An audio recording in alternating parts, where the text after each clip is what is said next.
മനസ്സിലായില്ല സാർ? അവർ കോക്കിയാകുന്നത് വേറെ മൃഗങ്ങൾ നോക്കിയാണോ? ഇതിന്റെ പ്രശ്നം എന്താ? അതായത് ഹണി ഇപ്പൊ ഇത്രയേ ഉള്ളൂ. ഇവിടെ ഇരിക്കുന്ന പല ആൾക്കാർ എല്ലാവർക്കും അല്ല, ഹണി റോസിനെ വിമർശിക്കാൻ പോലും പാടില്ല. പക്ഷെ ബോച്ചയെ പരമാവധി വേട്ടയാണ്. ഹണി റോസ് അതായത് ബോച്ചെ പറഞ്ഞത് തെറ്റാന്ന് സമ്മതിക്കാം. പക്ഷെ ഹണി റോസിന് മിതത്വം വേണമെന്നുള്ള വാദഗതി പറഞ്ഞാൽ ഒരു പുരോഗമന ആകാശവും തകർന്നു വീഴാൻ പോലില്ല. ഇതൊരു കപട പുരോഗമനവാദമാണ്. അതായത് കപട സദാചാരവാദം ഉള്ളതുപോലെ ഈ കപട പുരോഗമനവാദം കാരണമാണ് ആണുങ്ങളെ നിയന്ത്രണം ടാർഗറ്റ് ചെയ്തത്. ഒരു പെട്ടെന്നൊരു ഉദാഹരണം 10 സെക്കൻഡ് പറയാം. ഞാൻ ചാനലിന്റെ പേര് പറയാമെങ്കിൽ മിനിഞ്ഞാന്ന് ഫ്ലവേഴ്സ് ന്യൂസ് 24 നിന്നപ്പോൾ കോൺഗ്രസിന്റെ പ്രവർത്തകയായ വീഡിയോട് നേരത്തെ ചോദിച്ചതുപോലെ നമ്മുടെ ഉമ്മൻചാണ്ടി സാറിനെതിരെ വ്യാജ പരാതി കൊടുത്തത് തെറ്റാണ്, ആ സ്ത്രീക്കെതിരെ നടപടി എടുക്കാമെന്ന് പോലും ചോദിച്ചു. ഒരു പൊസിഷന് കമ്മിറ്റ് ചെയ്യുന്നില്ല.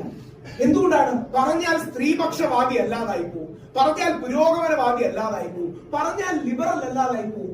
സത്യം പറയുന്നതാണ് സാർ പ്രധാനം.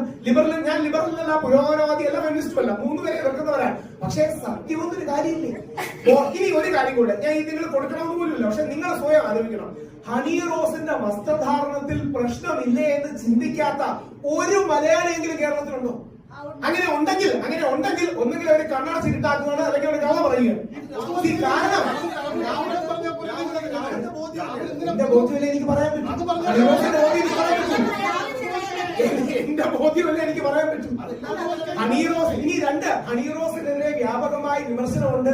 കേരളം മുഴുവൻ അവർക്കെതിരെ തിരിയുന്നു എന്ന് അവർക്ക് തോന്നുന്നത് രാഹുൽ ഈശ്വർ പറയുന്നത് മാത്രമല്ലല്ലോ. അതായത് നിങ്ങൾ ഒരു കാര്യം ദയവായി ശ്രദ്ധിക്കുക. ഒരു സൈഡിൽ മുഖ്യമന്ത്രി, ഒരു സൈഡില് എല്ലാ മുഖ്യധാരാ മാധ്യമങ്ങളും, ഒരു സൈഡില് പോലീസ് കേസിന്റെ പേടിപ്പെടുത്തൽ. അതായത് ഹണി റോസിനെതിരെ കമന്റ് ഇട്ട പലർക്കെതിരെ ഒരു കേസും ശ്രദ്ധിച്ചാൽ ഇത്രയും ഉണ്ടായിട്ടും രാഹുൽ ഈശ്വർ എന്ന ഒറ്റ വ്യക്തി പറയുന്ന വാക്കുകൾക്കും വിമർശനത്തിനും ഇത്ര പ്രാധാന്യവും സ്വീകാര്യതയും കിട്ടുന്നത് ഈ മുഖ്യമന്ത്രിയും പോലീസും മാധ്യമങ്ങളും അല്ല. ഞങ്ങൾ പറയുന്നതാണ് ശരിയെന്ന ബോധ്യം കേരള സമൂഹത്തിനുള്ളതുകൊണ്ടാണ്. നിങ്ങളുടെ അടക്കമുള്ള ചാനലുകളുടെ താഴെ നോക്കിയാൽ അതിലെ ഒരു ചാനലിന്റെ ഫ്ലവേഴ്സ് ന്യൂസ് 24 ആകുന്നു ടോപ്പ് ഇന്ത്യയിൽ, അതായത് കേരളത്തിലല്ല ഇന്ത്യയിൽ നമ്പർ 1 ട്രെൻഡിങ് ആയി. അതിന്റെ താഴെയുള്ള 10,000 കമന്റ് എടുത്തു നോക്കുക. 1-2 കമന്റ് ഒഴിച്ച് 99.99% ഇതിനെ അംഗീകരിക്കലാണ്, പ്രത്യേകിച്ച് സ്ത്രീകൾ. ഇത് നിങ്ങൾ കണ്ണടച്ചാൽ നിങ്ങൾക്കല്ലേ ഇരുട്ടാവൂ, നാട്ടുകാർക്ക് ഇരുട്ടാവൂ. നമ്മൾ കണ്ണടച്ചാൽ നമുക്കല്ലേ ഇരുട്ടാവും, നാട്ടുകാർക്ക് ഇരുട്ടാവും. ഇനി ഒരു കാര്യം കൂടെ, ഇതിനർത്ഥം ഞാൻ ഫ്ലോ ഒന്നും ഇല്ലാത്തതെന്നല്ല. ഞാൻ പല ചാനലുകളും പറഞ്ഞു, എനിക്ക് പറ്റിയ ഓണസ്റ്റ് ആയ ഒരു തെറ്റും കൂടെ ഞാൻ പറഞ്ഞു. നേരെന്ന സിനിമയുടെ സെറ്റിൽ ഞാൻ നേരിൽ ഒരു ചർച്ചാ സീനിൽ അഭിനയിച്ചു. അഡ്വക്കേറ്റ് ജയശങ്കർ സാർ ഉണ്ടായിരുന്നു, അഡ്വക്കേറ്റ് മിനി മാഡം ഉണ്ടായിരുന്നു, ഞാൻ ഉണ്ടായിരുന്നു. അതിജീവിത എന്ന വാക്കിന്റെ കൂടെ ഞാൻ പറഞ്ഞുകൂടാത്ത പ്രാസം ഒപ്പിച്ച് മറ്റൊരു വാക്ക് ഒരു 5 ഡയലോഗിന് വേണ്ടി ഞാൻ പറഞ്ഞു. ചർച്ച ഓർഗാനിക് ആയിട്ട് വരട്ടെ എന്ന് പറഞ്ഞ് ഞങ്ങളുടെ ഇടയിൽ ചർച്ച വെച്ചതാണ്.